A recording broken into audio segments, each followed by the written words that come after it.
Najua umehangaika sana, najua umetumia njia nyingi sana, lakini pia najua umekata tamaa ya kupungua uzito.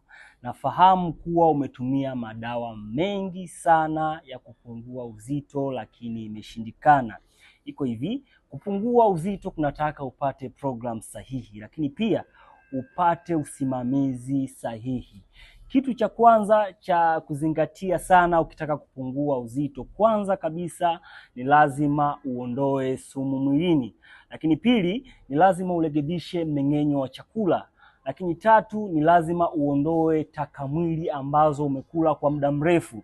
Hii ndio itakusaidia wewe upate matokeo mazuri ya kupungua uzito. Sasa mimi ni Francis Weight Loss, ni mtu ambaye nawasaidia wanawake wengi sana kuondoa kitambi, kuondoa uzito pamoja na nyama uzembe. Chukua namba yangu bio nikupe ushauri na wewe utakusaidia ili upungue uzito kirahisi zaidi.